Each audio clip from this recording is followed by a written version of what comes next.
Swanson. And what rank did you get out as? Pardon? What rank did you get out as? What rank? Yes, sir. I was a staff sergeant. Staff sergeant? Oh. I was a active platoon sergeant the last 2 or 3 months that I was overseas, and they switched around some. The 41st Division was eliminated, so my 24th Division had to assume some of the other people and I was in for tech sergeant, but they transferred a tech sergeant in, and because I hadn't received my promotion yet, then he got slid in front of me. Otherwise, I would have been a platoon sergeant. Is that way in the Marines too? We call it gunnery sergeant. Yeah. The 2 stripe down. Pardon? The 3 stripes, 2 rockers. Yeah. Yeah, we call that gunnery. That's right. Yeah. So that's the highest rank I got, but It's an accomplishment. what I liked about it was a little more money. Do you want to tell me about your life a little bit before the war? Before you went into the service, do you want to tell me a little bit about what was going on in your life? Before I went in the service, I grew up on a farm out west, about 12 miles west of here. Okay. Hi. Not right before Depression started. I was born in 1926. Depression started in 31. So about the time I was 5, which was 1931, I remember a lot about the Depression. It was a time that I guess the country's never seen before. Hopefully never will again. But there was, what do you want to know about my family or what? Just your upbringing. I was the 5th out of 7 children. 2 brothers, 4 sisters. And we were on a farm that was nothing the least bit modern. It was, I guess, like it was years ago back in the old country. All of our food that we consumed, we raised ourselves on the farm, mostly with horses and a lot of hand labor and everything.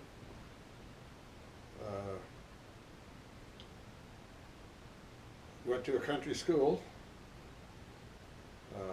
no school buses. Nobody ever heard of school buses. But so I'm not trying to paint a bad picture of the way I grew up, but that's just the way it was. Not only me and my brothers and sisters, but the same thing went on in most every farm in the same area, because the stock market had crashed, and it's the worst depression in history that ever happened. So what we did there basically was we existed by ourselves. We grew our own vegetables in the garden. We raised our own meat. We had cows that we milked. We sold the milk. We sold the cream. We raised animals. We raised hogs, a lot of chickens, cattle. Not a lot, but on a small farm, we were basically limited to what we could do. So my father immigrated from Sweden. He came when he was 14 years old. Wow. And eventually ended up out at the farm that he somehow was able to buy with the help from a friend of his that loaned him the money. But I lived there till I was 18. Then I got drafted into the war, and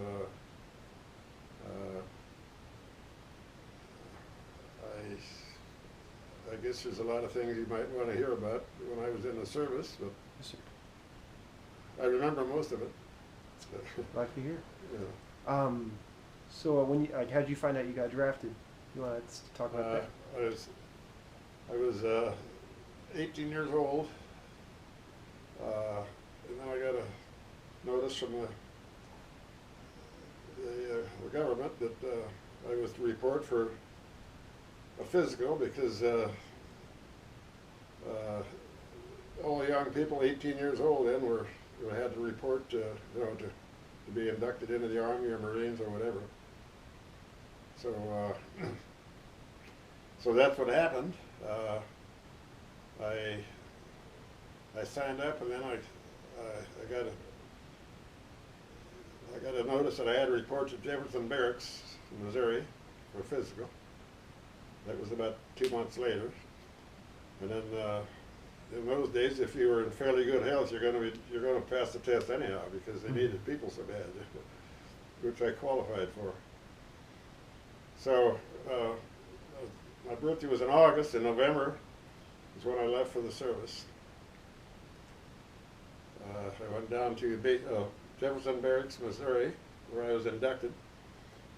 And after a day or two there, then we went to Camp Robinson, Arkansas, which was a IRTC, which is Infantry Replacement Training Center. Mm-hmm. You're there to be a replacement for somebody that's lost his life or has been eliminated from battle or whatever. So that was 17 weeks that I was there, and then they sent us home on what they call a delay en route, which means it's not a furlough, because we're going to send you home for a week, and then the same ticket takes you to Fort Ord, California. So as it worked out, I didn't get a furlough, but it was just the same as a furlough. It didn't qualify as such. So then at Fort Ord, it wasn't hard to figure out what that was for because they kept us busy. You know, you have to keep a group of men doing something. Otherwise, they're going to fight all day. There's got to be problems and all that. So we had actually little field problems and rifle ranges and everything that we had to, you know, keep busy 8 hours a day. You had to learn to swim the pool, otherwise they wanted you to make sure you could swim in case that boat was going to sink that you're going to go overseas on. But it was eventual. It was what's going to happen.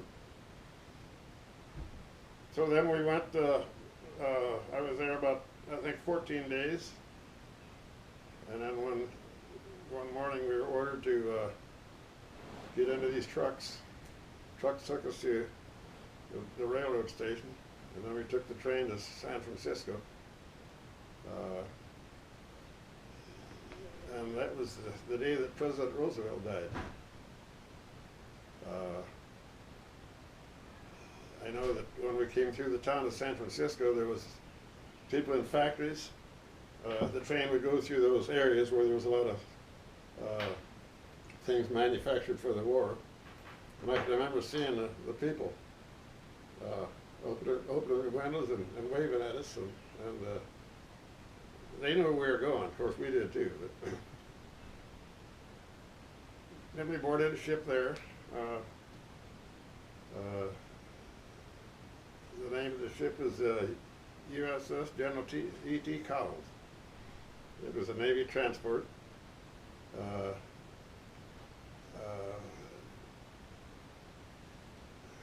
550 feet long, 400 feet wide. Hi. Kath, how do you doing? Good. I'm being interviewed. Okay. But of course, the thing that really was critical was the day we got on the ship. That's when President Roosevelt died. And then we boarded the ship, and I can remember going. You been to San Francisco? When I was younger, I had been. Yeah. I can remember we left in the evening, almost dark, when we got on the ship, and the ship was going out of the harbor. And I swear to God that the mast on that ship was going to hit the Golden Gate Bridge, because I couldn't see how we were going to get under it. But we made it. I was wrong. So were you with the same group of guys from your indoctrination, like through the replacement center? Were they the same guys all together? Or Pardon? Were you with the same men the whole time On the same ship? from all your training? Pardon? Did you guys stay together from your training to the ship? Yeah. Of course, by the time we get there, there was other guys that were there from other parts of the country too, and some of us knew each other, but there was like 5,000 guys, and do you know anything about Navy transport ships? A little bit. I was on Yeah, LSD for a bit. there's 5 different decks, you know. Each one contained troops, you know, Mm-hmm. and it was 6 bunks high. They're about this far apart, and that's your bunk for the next 27 days. That includes your rifle, your gas mask, your duffel bag, and your ODs. Now we're going to the South Pacific, but they sent all our ODs along too. Why, I don't know. But there was barely room to sleep. And of course, the nice thing about it is you sleep head to foot. So the guy, his feet next to you, they're the smelliest things in the world anyhow, which I found out too. Somebody probably smelled mine too.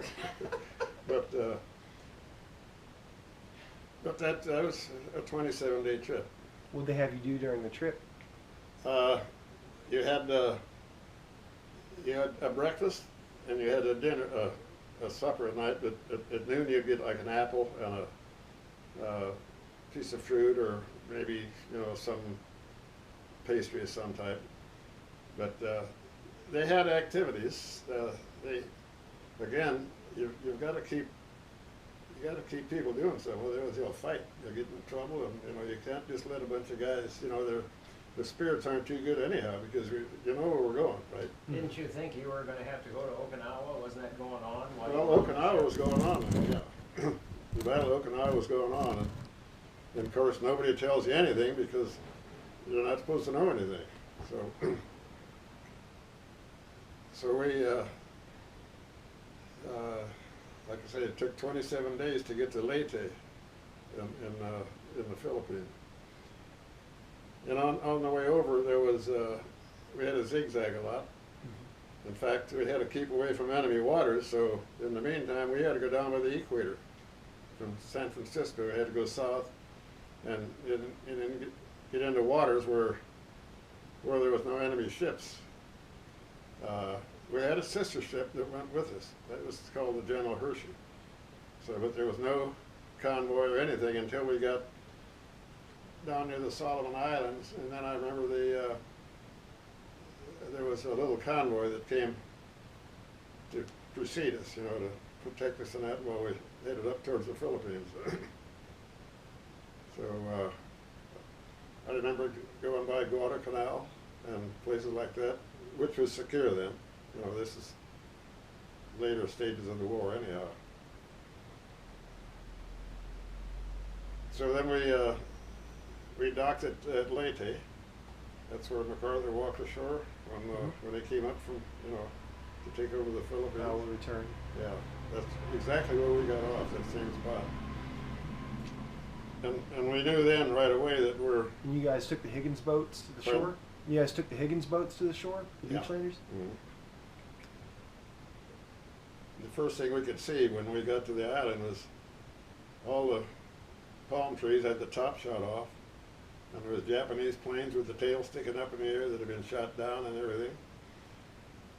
One of the biggest naval battles ever was right there, right at that area in the Leyte Gulf, which we won, of course. But that was that Leyte then was a replacement depot because Leyte was secure. So they used that place where MacArthur landed as a replacement depot.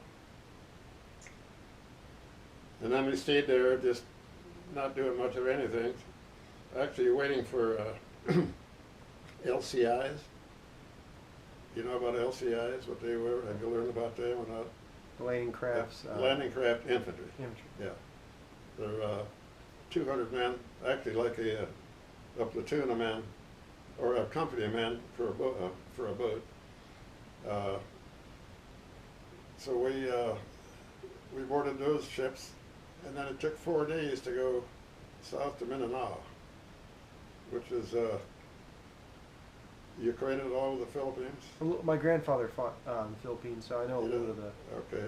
Well, Mindanao is the second largest island in the Philippines. And Davao is the largest city. And that's where the concentration was of the Japanese forces in that area. So that's where we were headed. And the LCI, I remember when we got to Mindanao, they can only go so close to the land because otherwise they get stuck on the sand and that. So, but they dropped a stairway, you know, like not a gangplank, but an actual stairway. And that's where you walk down with all your equipment and everything. And it puts you about 5 foot of water. So that's where you have to carry all your stuff. You had to carry your rifle not above your head. But that's when I heard we all heard the artillery shooting. Wow, what's this artillery for? Well, we knew what it was for because we were in the rear action line already. You know. So they loaded us in trucks, and it was probably an hour or so drive. And then I joined the 19th Infantry of the 24th Division. Davao had just fallen. Our troops had taken that, and they had driven the Japs out of there, but they went into the hills in the area. So that's where we came in, and that was our problem to go out there, find them, and overtake them and everything. But I know we stayed in, when I joined the outfit, a lot of the population from Davao had left the town because the battle there was terrific, I guess. So all the civilians, they left. So the first thing we had to do was guard the civilians while they came back.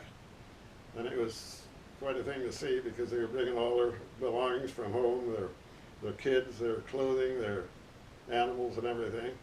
And that lasted about 4 days, just right day and night, right in front of us. They all moved back from the outer places where they went, you know, to be safe. And then when that was over, then we had our orders to go, you know, elsewhere to combat the Japs and get rid of them. So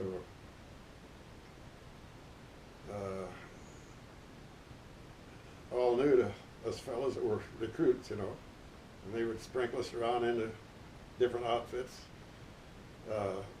You hardly had anybody in the new outfit that you took basic training with because you were all sprinkled around, you know, as recruits. That's what they're for, you know, to fill in for guys that got killed and everything. So, but it was quite different. There was 6 degrees north of the equator, very humid, and it would rain every day. When we'd get in our outfits, you'd sleep in your shelter hats, dig foxholes, and you get located to wherever you're going and all that. You had fellas you'd never seen before that you have to get acquainted with, and you take orders from them. And your rations you would carry on your back. They'd give you enough rations for a day. Breakfast, lunch, and dinner, cans of food and canned heat. Were they the K rations? Pardon? Were they the K rations? Yeah, there was C rations and K rations. Okay. K is the box, C is the can. Mm-hmm. The K ration, the C rations had 2 cans. One was a food. The other, we used to joke about when we got back home, we should sue the government now. They issued us cigarettes. But if you get any kind of a disease, you'd say, well, that's where I got it. But of course, that never happened. But am I supposed to tell you all about? Tell them about your platoon sergeant. What's that? Tell them about your platoon sergeant getting shot. Well, that might have come a little later too. So, but it's quite an experience. You have to meet all these new guys, and some of the fellows that I was with, the 24th Division, they started down in New Guinea, and then they had been out there for a year and a half, coming north, attacking smaller islands like, they came from Finch Haven, they went up to little towns in Biak, Moritai, Boona, pardon? weren't they in Boona? Boona, yeah, they were in Boona also. Mindoro? Well, that Mindoro was in the Philippines.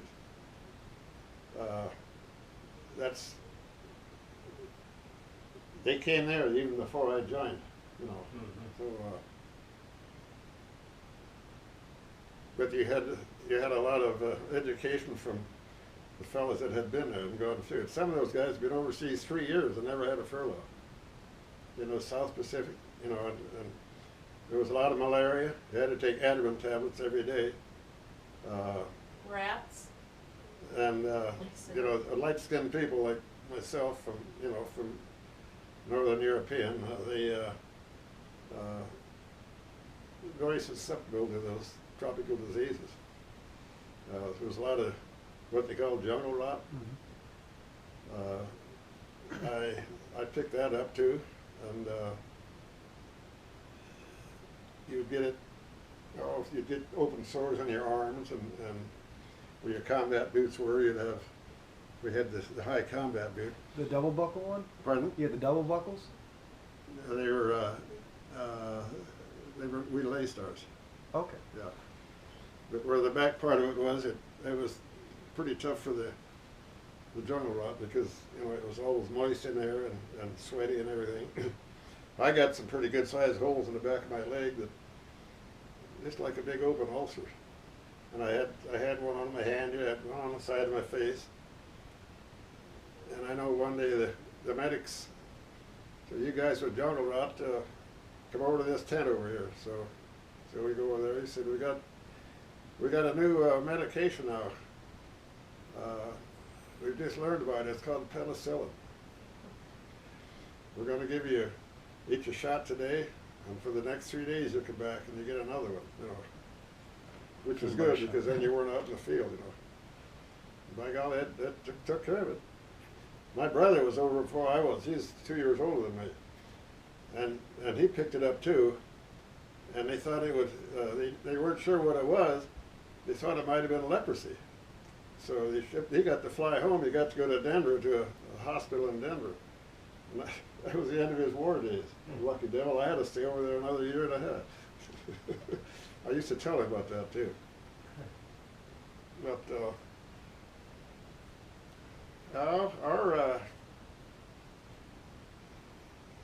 our details were, they had like a central area where they had a kitchen set up and 12-man tents, and that was kind of the home base. But then whatever the colonel said, you know, you had to take out. They had spots where you had to go. There was pockets of Japanese that needed to be disposed of. And So you could patrol from that base? pardon? You would patrol out of that base? Yeah. Okay. Yeah. Well, the headquarters were there too, on the outskirts of Davao, in that area. Is that where you kept all your gear? We had our duffel bag there. And what'd you have in the duffel bag? You had your extra set of clothing, your underwear, your personal items, blankets, extra set of clothing and all that. But when we'd go out on a mission, we didn't know how long we were going to go. They'd tell us how much to take along and all that. But you carried it all in your backpack. You had the haversack? Or? It was just a pack that, actually it was a newer kind that they developed, you know, for World War II. But it strapped on your shoulders. And did you have the suspenders and like attached to the suspenders? This thing kind of went around under our arms. The Okay. straps would go under their arms, and then the pack was, you know, there was straps on it, and you'd carry it all in your back. But it had the shovel attachment on it? No. No. I'm trying to think what pack it could have been. You know, then we had wear a helmet liner, and then the steel helmet would clip over that. You know? Well, the steel helmet, we hated to carry that down. It was so heavy and hard on your head, you know. So sometimes you could attach your helmet to the back of the pack and just wear the helmet ladder. But it's up to you. You know, if things get, you know, a lot of gunfire around, it didn't take long to get that helmet on top, you know. So, but at night we would, on a mission, you know, they all varied. Sometimes there's pockets of Japanese that had to be taken out. Sometimes you have to get them out of caves. They'd be in little villages. You'd have to go in and different thing every day. We might be out for 3 or 4 days at a time, maybe 10 days. You know, all depends. Some of the missions were a lot bigger than others. We were always happy when we got to go back to our company area. Mm-hmm. And then you could get food they would cook there. Otherwise, you ate out of the rations they'd bring to you. Once in a while, they could, if it was a fairly safe area, they would bring hot food up to us in a trailer behind a Jeep. You'd fix it back at the rear area, and that was always welcome. That was very welcome to have that happen, because pretty sickening with those C rations and K rations. So, and then at night, usually when we'd get to where we're going, we'd do what we had to do during the day. We had to dig in at night. You dig your own foxhole. Were you two to a foxhole or just one? Pardon? Were you two to a foxhole? Or just one person? One, yeah. Okay. Yeah. Dig your own foxhole. And it wasn't too tough for me, because being born and raised on a farm, I knew how to use the spade, because we used to have to dig a lot of post holes in that at home on the farm when I was a kid. And it finally paid off a little bit over there. My buddies would say, "How'd you get that dug so fast? Come over and help me with mine." I said, "Nothing doing. You watch tomorrow night how I dig mine, and you watch how I do it, and you learn." But you always had time for a little humor too, you know. We'd set up a perimeter at night. You ever hear of perimeters? I have. Get in this area, so in the perimeter, everything outside is enemy. And in the center is naturally the officers, and they don't have to pull a guard, but there's in an emplacement there's 3 guys. You each have your foxhole. Okay, and you have to guard all night long. Okay, the first hitch is from 6 to 8. Next one's from 8 to 10, 10 to 12. Well, whoever starts tonight at 6 o'clock, and tomorrow night he starts at 8, and the next night at 10, and then you're on for 4 hours. You got 2 shifts. If you're on at 6 o'clock, then you go on again at midnight till 2. And what you do, you wake each other up. Somebody's on guard all night long, and everything outside is enemy. Sometimes there's nothing. Sometimes there's, you know, they try to creep up, and the big thing is they'd throw mortars at us. But the thing about when they'd throw mortars, then you could tell where the mortar came from. So then you knew where they were. So, but a lot of things that you just pick up day by day. Would they talk to you at night? They would make goofy noises that they would try to keep you from going to sleep. You know, like they'd scream, and they'd try to imitate some English words which they didn't know, but they didn't know them very well. But You remember? their thing was to keep you awake at night. You know. You remember what they would say? Pardon? Do you remember what they would say? Not really.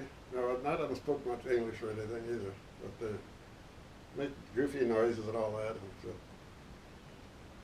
Tell them about Danny Medella.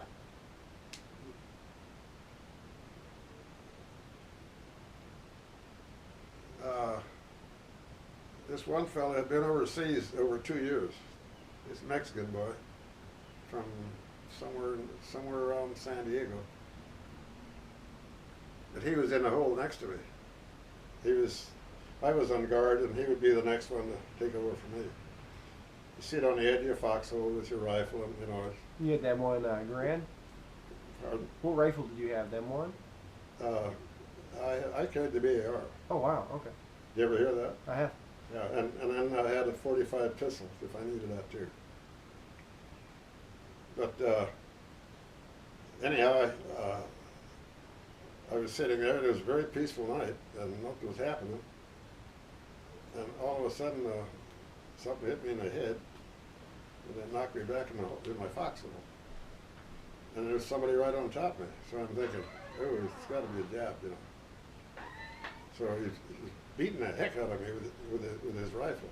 And got my arms and my head was all beat up. And then I yelled, Danny, get over here. I need you. Well, when I mentioned Danny's name, then everything stopped because it was him. He thought he woke up and he was hallucinated. And my position was next to his, and I was sitting there, and he thought I was a Jap. See? So then he knocked me back. A lot of commotion that night.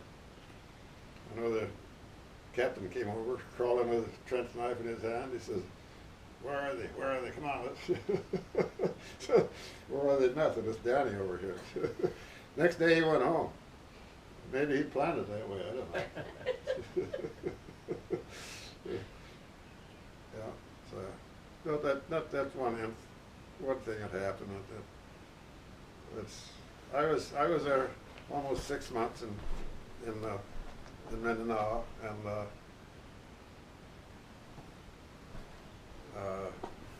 it seemed a lot longer than that. But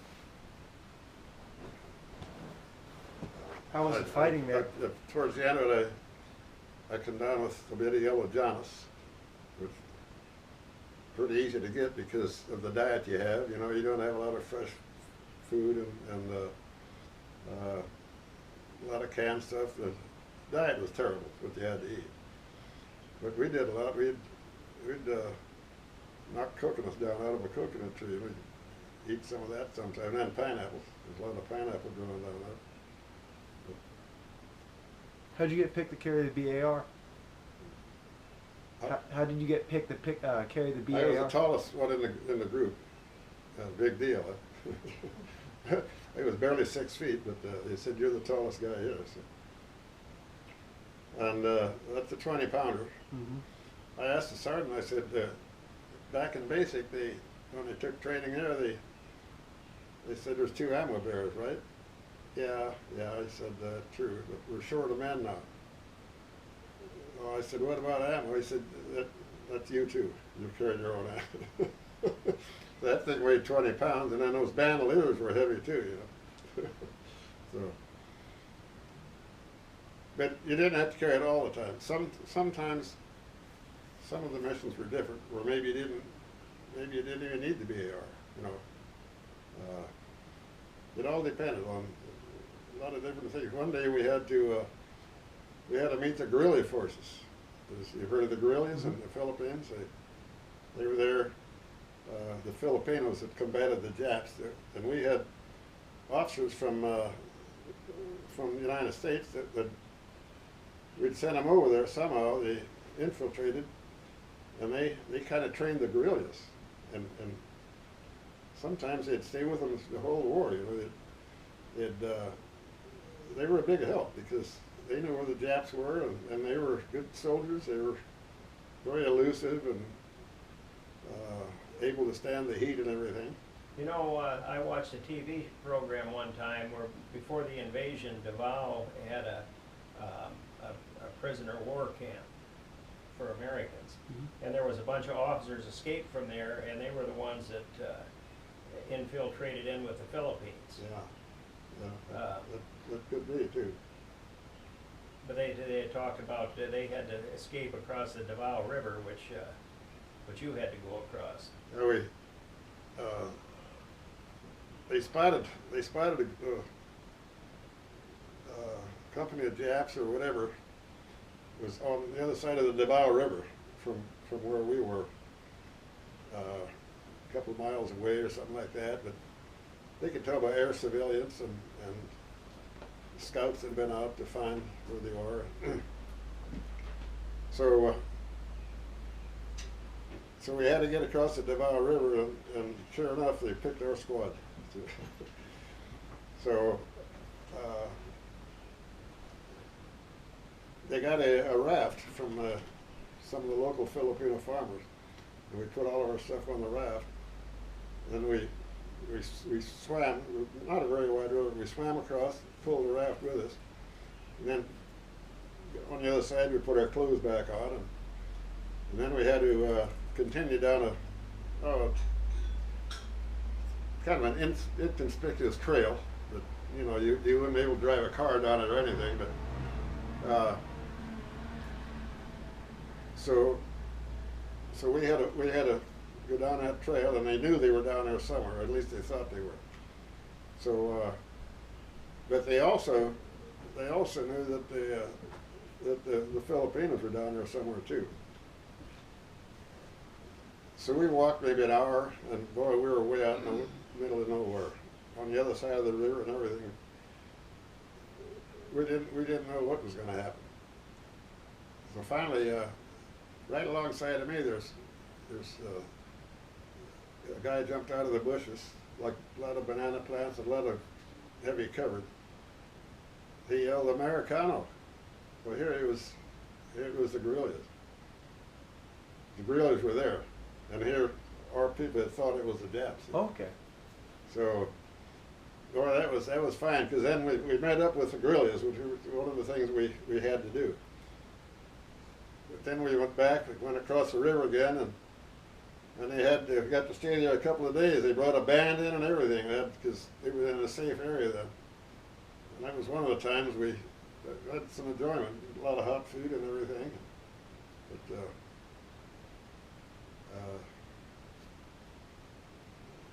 this is 74 years ago now. I'm talking about too. No way I can prove it. Everybody else is gone, right? Take your word for it. Yeah. So, but the Japs then went into what's called Mount April. It's a big. There comes the footing.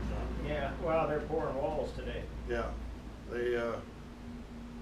This Mount April was an extremely high mountain in the Davao area, and that's where they had gone to really get fortified. So then that was the last campaign we were on. We had to take our turns at trying to attack different parts of the base of the mountain and try to find some way to get up into it. Then they were dug in. They were dug in. Well, they had a couple of years to do it, you know. So it was kind of amazing to see some of the way how they had little rooms inside and everything. Or they actually kind of cozy. Caves, huh? Yeah. But we tried for days to get up into the mountain, and I often remember that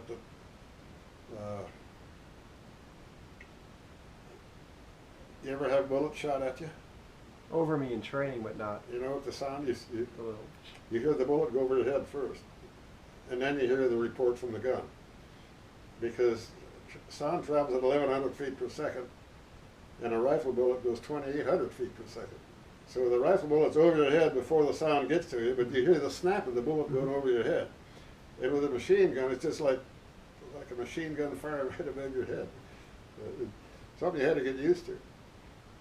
Well, didn't they send a tank? You guys were supposed to go up there with a tank one time? Well, this was another time. Oh. But on Mount April, then, we tried better part of a week, you know, different times to get a foothold there, but then they decided that they'd call for an airstrike. So one day they told us, you know, get down on the ground, and you know, the message was you tell each other, you know, you didn't have cell phones, or they did have some little 536 radios then, but not everybody had one, just the squad leader. But they conveyed the message that you get down in your hole because there's going to be an airstrike. So they sent 17 B-25s over. I don't know just where they came from. And when they dropped their bombs, you swear to God they're coming right at you, but they're on an angle, and I can always remember what that sounded like. But that ended Mount April. Then after that, we could walk up there the next day or two, and a lot of dead people. A lot of them got buried in their caves and everything. But that's the one airstrike that I saw that was very impressive. So, You had another one that didn't work out so good, didn't you? yeah, we got bombed. Sometimes we called for an airstrike where we were. Well, what happened? The coordinates got wrong, so the bombs came right at us. You know, and it's a crazy looking sight when the plane, our plane drops over and then he drops the bomb. You know, it's coming right at you. You know, you think it is, but it might miss. You know, but you swear to God it's going to hit you. And fortunately, nobody got killed. A couple guys got banged up a little bit, but when the bomb would hit that ground, it was kind of muddy and soggy. There would be big chunks of mud fly up in the air, and you had to be careful there because one of those chunks of mud was so big they could almost bury you. You know, it's amazing what kind of an explosion it makes. They were good sized bombs. But then what happened when they finally got in contact with the planes, you know, by radio, and made them explain what happened, that they're hitting the wrong target. The one guy we had, his name was Taylor. He had a real snow white complexion. So the captain told him, "Taylor, take off your shirt, go out there," because they were coming in again. See, take off your shirt. They can see that white skin of yours. They know you're not a Jap. So he went out there, and boy, they burst the machine gun fire. Those branches falling down. You should have heard what he told the captain.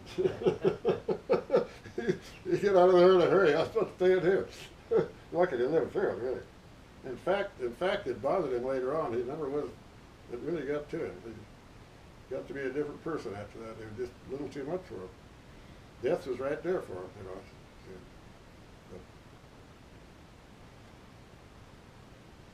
Tell about McCullough. McCullough. McCullough? Yeah, that you were telling me about.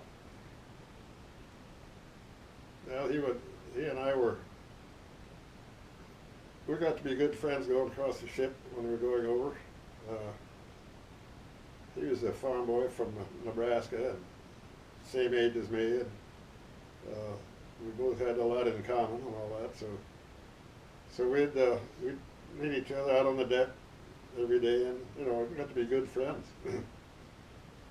So then after we got to Leyte and we got down into Mindanao, then we got split up, got to different outfits, and there was an ambush on some of our guys. Our squad was asked to go in and pick up the dead guys and pick up the pieces and all that. So which we did, and it got to me because there was a helmet with McClellan. Well, that's all that was left is a helmet.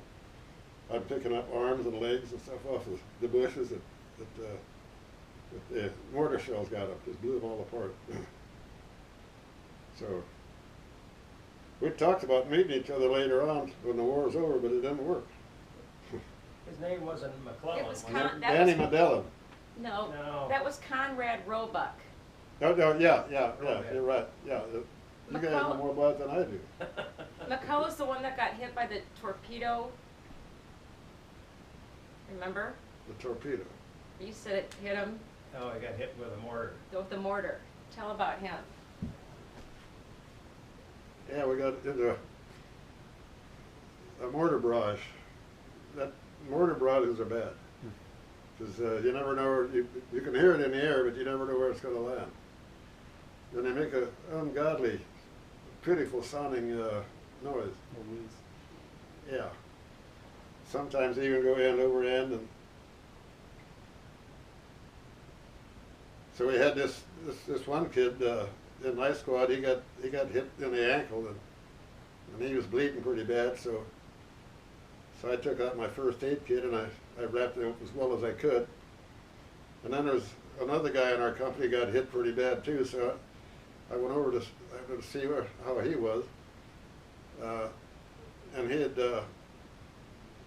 he did what you're supposed to do. You're supposed to lay down on the ground, and Was he a anything flying around is not as likely to hit you if you're down. Well, what happened, the mortar shell hit him right between the legs. And all this whole area of his body was gone. You know. But he was still alive. Swanee told me, he says, somehow it didn't touch with my mom and tell her I'm going to be okay. But he was gone in about an hour. But, stuff like that you remember.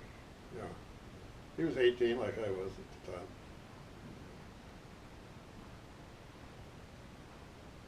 Tell him about your platoon sergeant getting shot.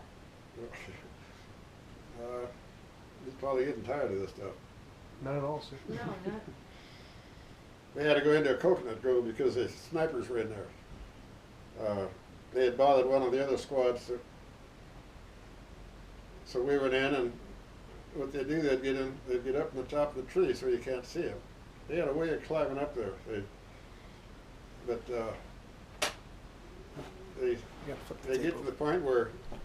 Wait, Dad, come on. I'm gonna flip this tape.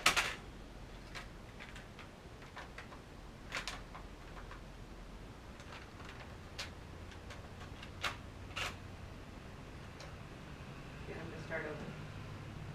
You started about the coconut grove, sir? Yeah, anyhow, they had evidence that there was snipers in there, so our squad was selected to go in. I was pretty close to my platoon sergeant. He'd been overseas 3 years. Just the nicest guy. He's 28 years old, I think, something like that, from Corpus Christi, Texas. So I was right alongside of him.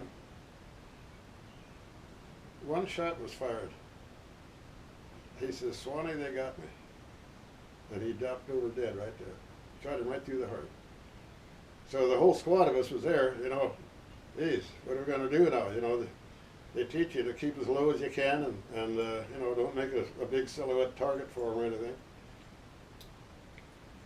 So this one guy on our squad, he was an old guy. He was 34 years old. We called him Pop. You know, all of us guys were 18, 19, and 20. So he told me, "Swanee," he says, "keep still." He said, "Don't move." Here, I'm trying to get my whole body under my helmet, you know, because he's up in the tree. He can pick out anybody he wants, you know. And if you make an odd move, he's going to take a crack at it. How long did you have to lay down there? It sounded like, it felt like a couple hours, but it was probably 10 minutes. He says, I see him up in the tree. He used some bad language, which I expected. I see him. So he said, just don't move. Because he was right behind me, laying down on the ground. And there was M1 rifles. There was 6 rounds in the chamber. There was 6 rounds in the clip, and there was one in the chamber. He had one in the chamber. All 7 of them went. And the next thing that happened, the Jap come down out of the tree, you know. Had he tied himself with the rope up there?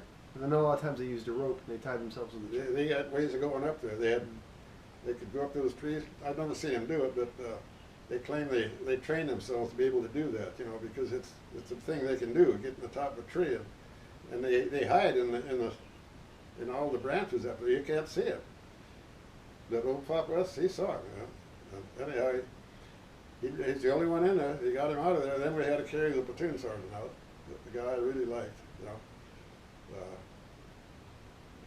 Yeah. After being overseas that long, and then have something like that happen, it's so much that stuff happened that you know, people will never realize that in today's world. How close was that to the war being over when that happened? That was probably in July, when the war ended in August. But that was a big blow to me, because he was 3 feet from me, maybe. It could have just well been me, you know. But the Jap's smart enough to see who was in charge of the group, see. He was trained to pick out the leader, you know. Then you get the one that's gonna mean the most. Did you guys paint the bars in the back of your helmet? Have what? Did you guys paint the bars in the back of your helmet, like the NCO stripe and all that? They did some of that, yeah. We didn't have it there because I think a lot of times they never had time to do it or something, but basically in basic training and in garrison duty later on, you all had it because, you know, the horizontal bar was a non-commissioned officer. And the vertical was the officer. Yeah. But actually, we wore the helmet liner more than we did the helmet. You know, there's a lot of, if there's not a lot of stuff going on, a lot of bullets in the air, that helmet is heavy. It must weigh, what, 3 pounds. And, you know, it's just a heck of a lot of weight, and you got the helmet liner beside. And in that hot weather, it just tear you apart. You know, you sweat so bad and all that. So then one day we were back in the rear action line, and our platoon sergeant, he said, "I got some news for you guys." I said, "What's that?" Well, he said, I don't know. He said, he's kind of a rough talking guy anyhow. He said, "They got some kind of a crazy bomb now that they dropped on one of those Japanese cities, some kind of a town named Hiroshima, and they say maybe the war will end." Well, oh yeah, big deal. So a bomb's going to end the war, huh? Well, a day or two later, they got the results. They dropped another one on Nagasaki. So then it's not long after that. And actually, when they dropped the one on Hiroshima, it was the 6th of August. The 10th was my birthday, my 19th birthday. So that was kind of a birthday present in advance, right? So then that was the end of, pretty much the end of combat then for me. And then we moved into back near Davao and had to go to our company area. You'd have little field problems all the time. You know, you got to keep guys busy, otherwise they'll fight, they'll argue, and they, you know, spirits aren't too good. But then we were there probably 2 to 3 weeks, I guess. And then they loaded us on a what they call an APA. Are you familiar with them? I don't really know It's a Navy ship, Army personnel assault. In other words, they're used as a larger boat to assault islands and that. They use them a lot in the Pacific. You know. Okay. They could carry light tanks and stuff like that, and also troops. We had to go up the rope ladder, and I remember that.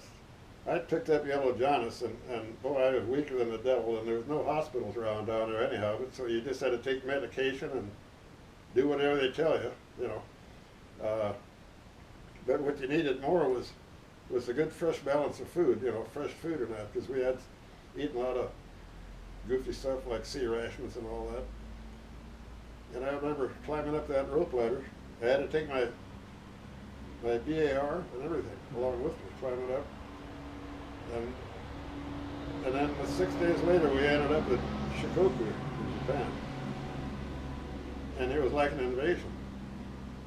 They dropped landing barges, assault barges, and we had to go down the rope ladder again, get into those barges with all of our equipment on and everything, full combat gear, and that's how I entered Japan on the islands there, Shikoku. But there was no problem at all. They were sick of it too. There was nobody had any kind of rifle engagement or any kind of bombs or anything that went on. I can remember when we walked ashore, there was a bunch of Japanese civilians that were looking at us, you know, like women and kids and that. And I remember the little girls, they would ask us about Shirley Temple. You know, remember Shirley Temple? You ever heard her name? Probably not. Huh? She was a little child star. Well, apparently they knew all about her, you know. So, but that's all they were worried about. So then we went into a warehouse at the just an open warehouse. I slept on the floor that night. And then after that, the next day, I think it was, so hard to remember exactly, but they loaded us in trucks. We went to a vacated Japanese army camp. Pretty nice one. This is on the island of Shikoku. That's the smallest of the 5 islands of Japan. And a town of Matsuyama, and that's where the army camp was. And so that's when we set up, and we could live decent there. You know, we had showers, and we had to do a lot of renovation because the barracks were they were filthy. You know, they didn't take care of them well and all that. And they had to establish our mess hall,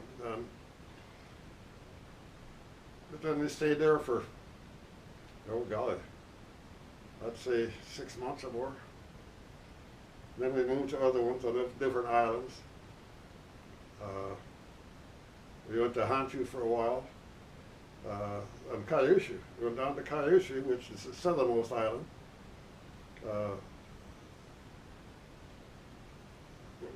We were there probably 3 months, one summer. And, basically, what our job was go around. We'd go in details, 3, 4, 5 guys at a time.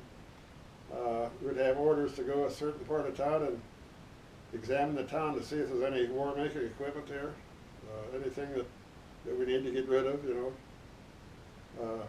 And it was fun. It was a lot better than being in the war. You know, I spent 11 months in Japan. It was pretty good service. You know, so it was kind of rewarding, really. We had barracks to stay in, and we had good food, and you could communicate, you know, at home and everything. And a lot of garrison duty.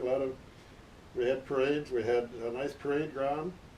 We had reveille, retreat, chow 3 times a day, inspections on Saturday morning, and it was a lot better than being in the war. Did you get to go out in town at all? Pardon? Did you get any liberty? Yeah, but what would you do? Yeah. You know, there's nothing to do. You went through Hiroshima after it was bombed. We have a picture that he took of Hiroshima. It's just Wow. flat. Well, what happened, after so many days that you've been there, you qualify for a week of rest. So they'd take turns, you know. Naturally, the guys that have been there longest, they got to go first. But I know when I got to go with several other guys from the company, we got on this train and we went through Hiroshima. And it wasn't very long. It was probably 2 months after it was bombed.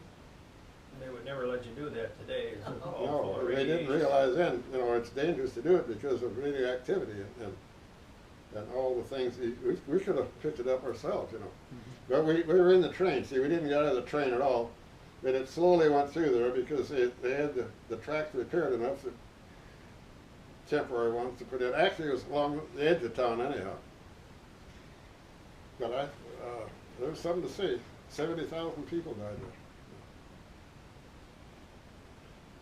We went to a rest hotel up south of Yokohama, at a little town called Ito, I-T-O, Japan. It was a hotel that was built for American tourists, of all things, but it worked out good for us. It had a nice pool, which we didn't use at all. It had a big banquet hall, and then we could take tours out of there. Went up to Tokyo one day, and Kyoto, which is a very nice town in Japan. It is now, but it wasn't so good then.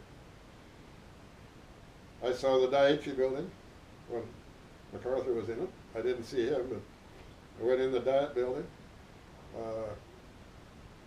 I went down one of the streets in Tokyo in a jinrikisha. You ever hear that? Mm-hmm. It's a little deal where they pull you. It's like a cart, isn't it? Instead of a horse, it's a guy that pulls you. Yeah.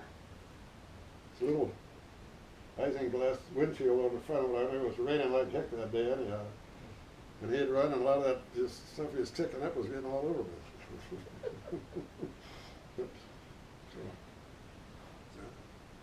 Your daughter had mentioned you brought back a few souvenirs. How did you get them? Your war souvenirs? what? Your souvenirs? Your guns and, that you have and your bayonet from the war. You want to know how you got them. The what? What you have in the basement, the gun. Oh, no. Well, after that, it's when we were in Japan, you could go get most anything you wanted because they had warehouses full of old rifles, and actually they could go to the ammo depots and everything and find all kinds of weapons and sabers and all that. And as it turned out, the officers got the first pick, so they got the best stuff. But yeah, I brought a couple of Jap rifles home. I got a saber down there and a bayonet and some other stuff.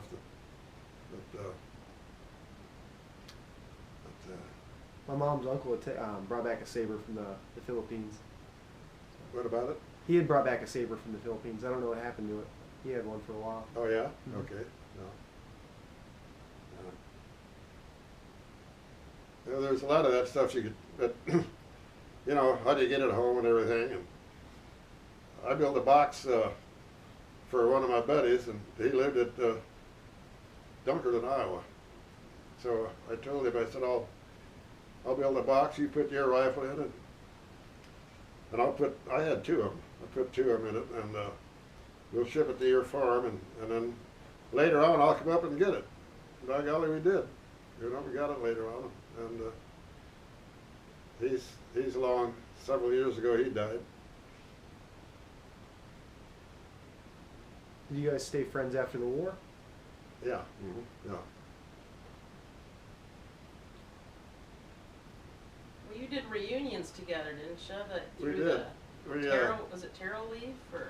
We left Japan from Yokohama, and on the way home it was a little better deal then because well, in the first place I was a non-commissioned officer, and they were short of officers, so we got to sleep in a stateroom, which was staff sergeants not, and that was 13 days is all it was, but it was twice that much when we went over. And we took the northern route. We didn't have to zigzag. We went right straight from Yokohama to Fort Lawton in Seattle. And then we stayed there for a day or two to get things lined up for the train. And we took a train from Seattle to Fort Sheridan, Illinois, which is where I was discharged from. So how did you pick up staff sergeant so fast? Pick up what? How did you pick up staff sergeant so quickly? Staff sergeant, I know it usually takes a while to pick up, like the rank. So Yeah. how did you pick it up so quick? Well, right away, when you get into combat, you're instead of a private, you're a PFC. And then a lot of those guys have been overseas 2 and 3 years or more. So it's a matter of elimination. You know, some guys leave and go home, and some guys get killed, and who's next in line, and whoever qualifies for it, you know. So I was still a PFC when I got into Japan, and then I got to be an assistant squad leader, which makes you a corporal. And then later on, I became a squad leader. That's 12 men. And then later on, I got to be platoon guide, which is there's one platoon guide and 40 men. And then I got to be a platoon sergeant acting, which I like because it's the 5th stripe and more money. The money's what I was thinking about. But anyhow, I was acting platoon sergeant for, I bet, close to a month. And then my company commander was a nice guy, and he and I got along really good. And he came out, he came over to me one day, he said, you know what, he said, I got some bad news for you. I said, what's that? Well, he said, the 41st Division is breaking up, and we put in for you to be a tech sergeant.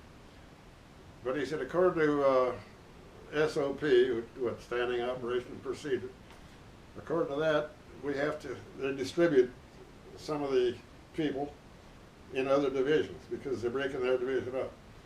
Well, he said, guess what? He said, we got a tech sergeant. And he said, it breaks my heart. He said, I hate to have to do that, but he's going to be your platoon sergeant. So you go back to platoon guide. So that stayed that way until I went home, which was okay, but I'd like to have the extra money. You know, money was so important then anyhow. So when you were a private, As it was, when I was discharged, I was making $148 a month. and when you went in, you were making what, 50? When you're, a PVT is 50, right? But you don't get 50. They take out a bond, which is $18.75, $10 a month for insurance, your life insurance, and laundry. So I think I got 21 bucks clear. Still do But that. that was every month, right? but what are you going to do with it anyhow? You know. So Did you get a pay raise when you were PFC? yeah, I get $6 a month more. Yeah, every month. And then corporal let us a little more, but I was making 148 when I got discharged. But I should have been making maybe 15 more than that. So They offered you a commission, didn't they? they did. They offered me. They were short of officers, and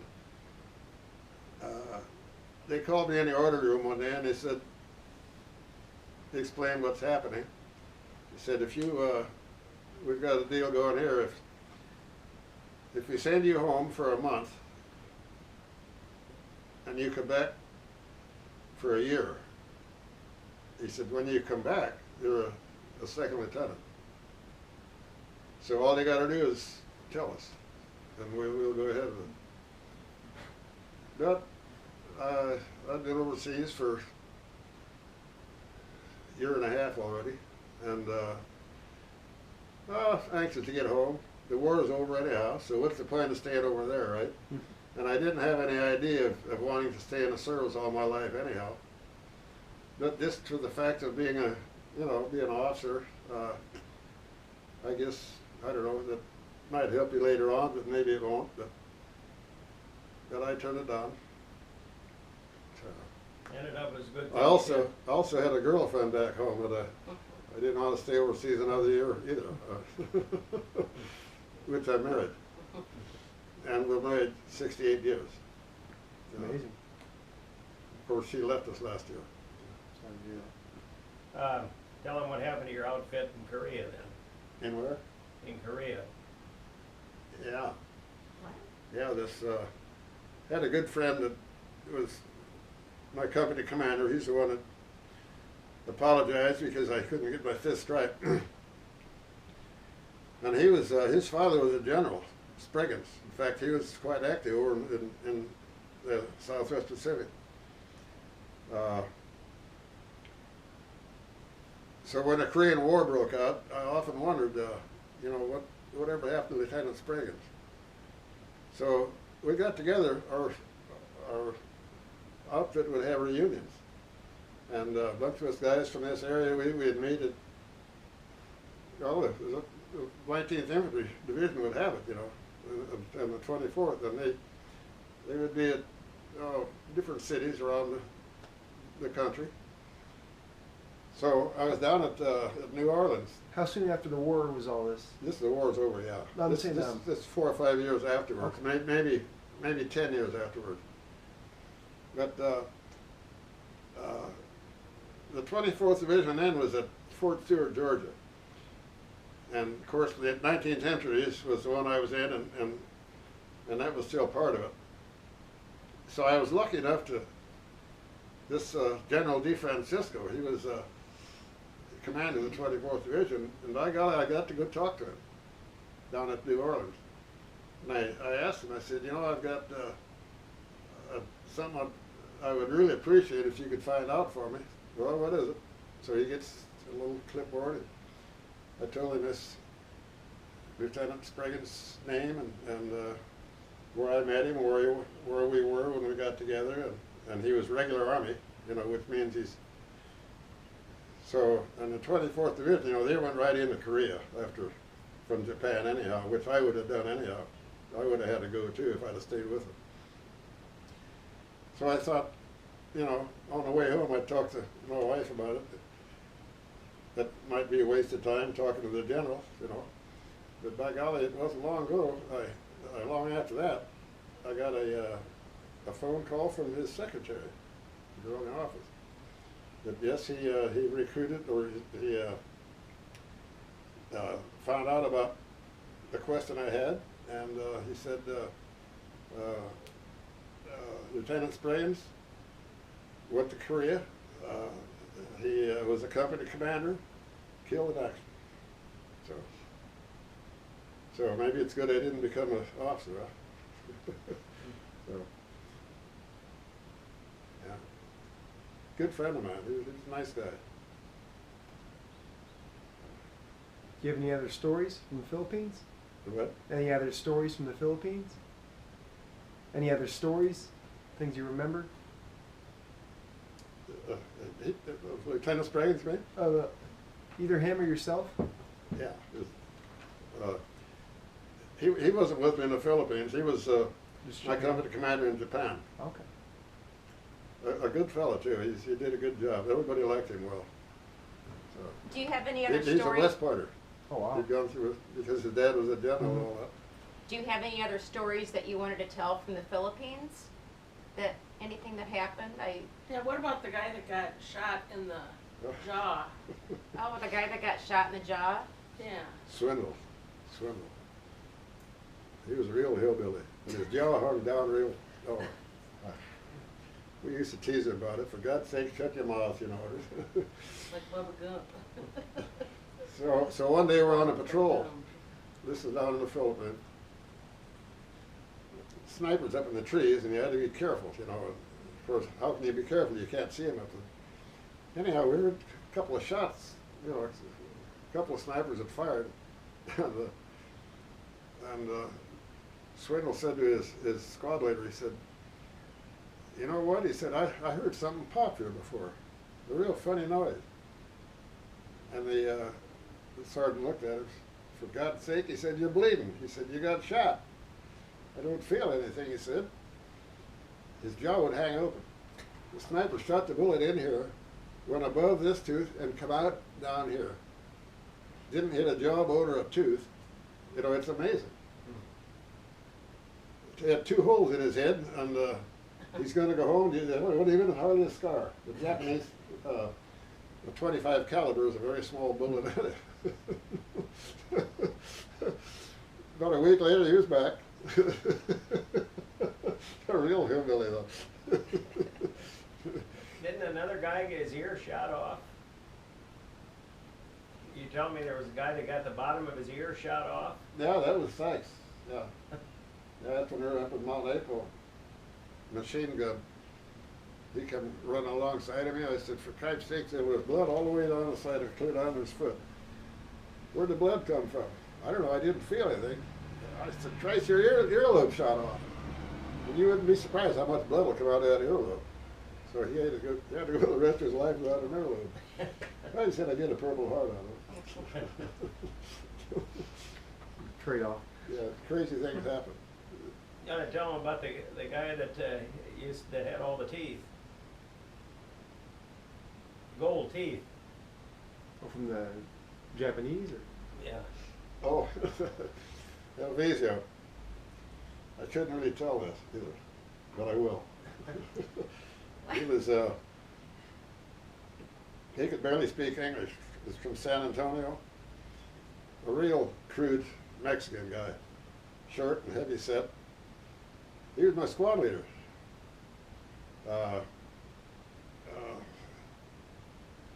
He was the weirdest guy I ever saw. He's a really ugly Mexican. He could barely speak any English at all. I don't see how he got through basic training. But he was a good squad leader. He told me, he said, he called me Swanson. Swanson, I like you. I make you PFC. Well, I like to hear that. You know, it's $6 a month. So. Anyhow, what Tom wants me to tell about is, one morning on the perimeter duty was over, and it's, you know, what you do, you check around to see if there's any evidence of any Japs that have been trying to sneak up on us and all that in the perimeter. There was a big log out in front of us, about as far as from that house across the street, and he must have seen something there. So he said, as well as he could barely speak anyway, "You stay here, you stay here." He had a homemade pistol, the Japanese pistol that he got off a dead Jap. Nambu? What's that? It was like a Nambu pistol, right? Yeah. So he would crawling over there and you guys just watch. So he went over there. Probably shouldn't tell this now, so just got all the way across the road. So there was a big log there. He crawled up near that log, and he must have seen those Japs back there. But he stood up and bang, bang, bang. That Japanese pistol killed them all. And then we couldn't figure out what he was doing over there. We heard some funny noises, you know, taking out their gold teeth. He had a bag full of gold teeth. Wouldn't trust anybody with it. Where the devil did they ever get the money to have gold teeth in the first place? I don't know. You didn't have any, did you? No. I mean, in your mouth. Maybe he had them spotted. Did you guys string your old sea ration cans out on the wire in front of your perimeter? The what? Did you guys put cans out in front of your perimeter? Did you guys have wires set up? No. Okay. The perimeter, everything outside of the perimeter, everything out there is enemies. Yeah. Didn't you string up grenades out there?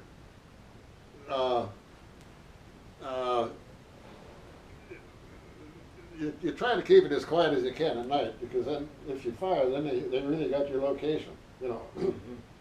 But sometimes you could catch them sneaking up, you know, to throw grenades in, and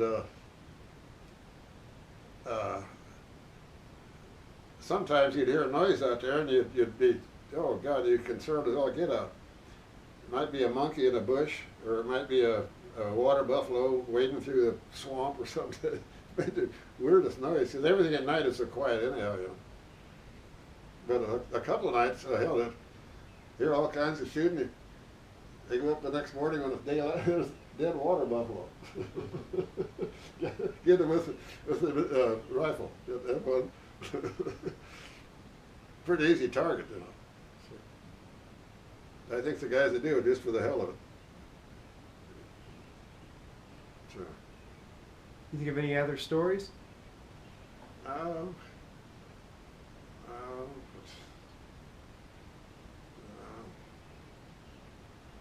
know one time when we were we had a little base camp, and we were there several days. Of course, you know what you do is, when you set up these perimeters, what do you do for restrooms?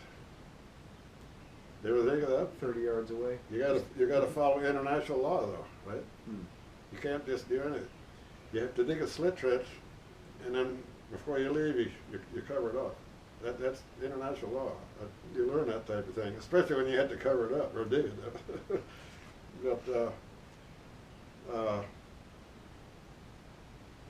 that was probably the filthiest thing of all is those, because most everybody had diarrhea too. You know, from, well, you had your own mess gear. How do you wash it, right? There's no hot water any place. You try to rinse it out a little bit, and where we'd get water, we'd get water a lot of times. The Filipinos, they'd have like a metal container, like a tank, on the side of their house where they'd catch the rainwater, and that's what they would use for their households and everything. So what we'd do a lot of times, we'd shoot a hole in that tank and then hold our canteen there. And get, otherwise you had, sometimes when you're out on a patrol, you need water, you dip it out of a ditch or a stream or something like that, you know. And then they had what they call halazone tablets. You'd have to drop 1 if it's fairly clear, 2 if it's muggy, and 3 if it's cloudy, you know, real bad. Well, those halazone tablets. And it's like chlorine, you know. boy, did that taste terrible when you drank the water then too, you know. Just, you know, but you had to have water, you know. It was so hot over there all the time, you needed lots of fluid anyhow. But that was a big problem, really. Wouldn't you say because of that there was a lot of rats and mosquitoes? There was rats, yeah. It was bad, mosquitoes were bad. A lot of guys got malaria. Several guys in our squad got to go home with malaria. So the trouble is, the one guy, my best friend, just died last month, and he had malaria ever since he came home. You know, it wouldn't leave it. Picked it up over there. So that's one of the things that you penalize for. I don't know if you could get paid for that or not. I suppose he did. You could. It's like a sickness. So. So you were talking about digging the ditch. Latrine. Well, you dig the ditch, and then you take turns, and the next time we dig the ditch next time, and then somebody else either digs it or cover it up. You had a digging crew and a cover-up crew. The cover-up crew was worse. Because you might stay there 2 or 3 days, right? But then you got flies and insects galore. You talk about insanitary conditions. Makes you wonder how the human body can stand it. Even in the morning, with your canteen cup where you cook your coffee, and then you take your chopped ham and eggs. You got a little canned heat thing. You light that. They give you a mattress, and then you heat your chopped ham and eggs up over this canned heat. And then if your canteen cup, you can pour some water in it, your canteen, put that Nescafe in, and then that's your coffee. So there you got breakfast. You know, you got ham and eggs and coffee. But it ain't like back home cooking, I'll tell you that. And then they'd give us this powdered orange juice for lemonade. Most guys call it battery acid. It's always about what it tasted like. But then again, no ice cubes, right? No, there's no. I don't think I ever saw any ice cubes in the Philippines. In training, they had in the basic camp they had what they call a Lister bag. You ever hear that? The Lister bag's a big canvas bag. You can hang it on and make some kind of and you hang it out in the sun. As the sun hits that, it causes evaporation, and it'll cool the water. Then you had a little spigot on the side. That's if you wanted a drink of water that was fairly cool, that's where you'd get it from. That's pretty cool. And that would be like in the company area, you know. What personal items would you carry with you? What personal items did you carry with you in the war? Cooking item? Personal. Pictures, stuff like that. Actually, when you're out in the field, when you're out on missions, you don't carry them at all. What you do have, well, you may have a comb, but we all had crew cuts anyhow, you know. But you had a duffel bag way back in the rear somewhere. And anytime we would get to go back there for a few days, why then that's when you could enjoy your personal items and all that. And you could write letters. Everything had to be censored. If you write a letter, it had to go through the orderly room or the office. Cross it out. And or they send it back to you. Say you wrote something in it, you shouldn't write another letter. So they were pretty tough about that. So they gave you warnings on it. Actually you could be court-martialed if you had something in there that shouldn't be in there. You know, about anything about the war. You're not supposed to write home about what you're doing with the war or anything. You know. So. Well, and tell them about Uncle Ed when your mom died, because the communications were so Yeah, bad. my brother was 2 years older than me, and he got sent down to New Guinea and Morotai and those islands down there. He was in anti-aircraft, and that was in '42, very early stages of the war. In the meantime, my mother died. And that's right before when I was about getting ready to go into the Army. She died, and to show you how communication was then, he got a letter from my niece 2 weeks later explaining to him that his mother died. Nowadays, they'd know about it the day she died, the minute she died. So he went 2 weeks without knowing his mom died. And he didn't get to come home or anything. Now they'd fly home in a minute, wouldn't they? Mm-hmm. Even in the Iraq War and all that stuff, you know. You'd be a little bit delayed, but yeah, you usually get to go home. Yeah. If there's a necessity. Yeah. Now with modern day communication, but they had none of that then. And then even mail took so long. Well, you had to fly it over there, and a shortage of planes. You know, there were so many planes that were used in the war and all that, and transport planes were carrying supplies and everything. So, yeah. I know my sister made me a quart of ketchup. I always like homemade ketchup at home on the farm. Mm-hmm. So she made some, and it's supposed to be able to keep, I guess. She had it all packed up, and she assumed it would get over there fairly quick. When I got it, it was in this package. There was just one great big glop. Been banged around in airplanes and trucks and everything. Well, probably in that heat. Glass was all chipped up and everything. Throw it in the dump, you know. So what kind of personal items did you keep in the rear? Did you keep in your bag, like the sea bag back home, duffel bag? Well, you'd have we had 2 sets of clothes, you know. ODs, or not ODs, but suntans. Over there we didn't have ODs because you didn't need them. So you wore the khaki uniform, correct? The what? You wore the khaki uniform? Yeah. Okay. Is that what you Yeah. wore in combat as well? Mm-hmm. No, we had the fatigues. The The fatigues, HPTs? herringbone 12. Okay. Yeah, they had fatigues. With And the the side suntans. pocket? The suntans were for, Garrison? you know, if you had parades and that. But you never wore them in combat. But you had a duffel bag back at the rear action, and had very little in it. You know, you had your mess kit and everything you'd keep with you all the time. But well, your toothbrush you had with you. You had. Did you ever cut it down to save room? The what? Did you ever cut it down, the toothbrush, to save room? No, I didn't cut it down. No, Oh. no. You could do that, but carried every other pack on the back. Then we had a helmet liner, and then the helmet. And we only wore the helmet when we had orders to put it on. You know, if there was enough flat around and everything. But the helmet liner was good protection from the sun, and it was a heck of a lot lighter than the helmet. The helmet, I think, weighed about 3 pounds. Did you ever keep pictures in the liner? I know some people would put pictures inside the liner. You could do that. Yeah, you could keep mail in there if you wanted to and stuff like that. Did you ever do that? No, I never did. No.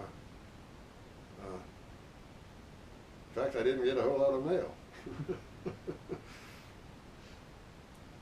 I would for my sisters and friends and that, but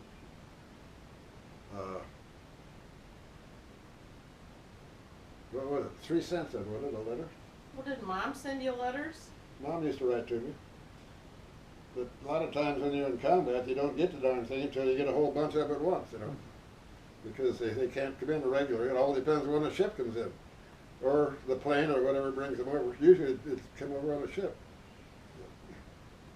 He had mentioned a tank when you guys were sold in the mountain. What happened with that? The what? The tank? Sir, you'd mentioned the tank. Oh yeah, the tank. Yeah, we had it. One day we had to guard a tank. Very few tanks in the Philippines in fighting the Jats because they didn't have tanks either. You know, they had some, but not in the area we were in.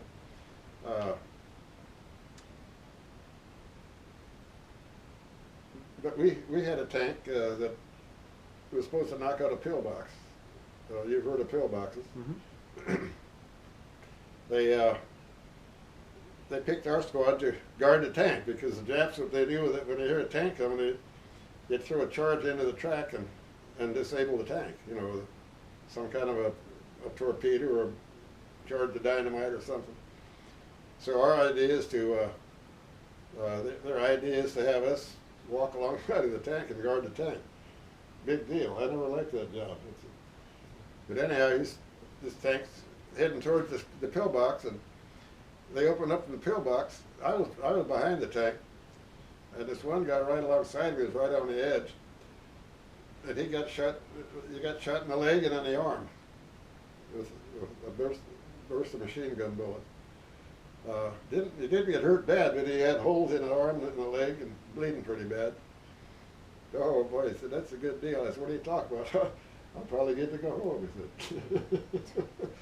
But anyhow, this platoon sergeant that I was telling you about, the one that got killed alongside me, he heard that volley of machine gun fire.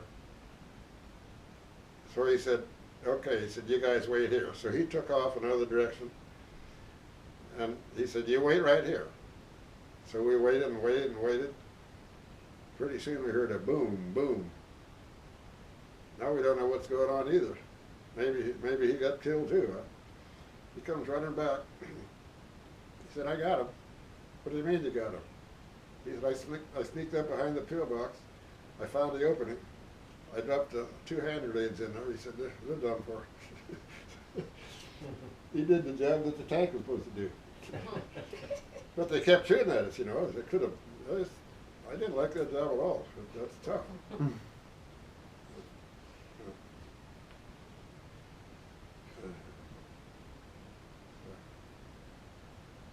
you have any other stories? What? Any other stories? We had sabers, bayonets for the rifle. Mm-hmm. That's all we had.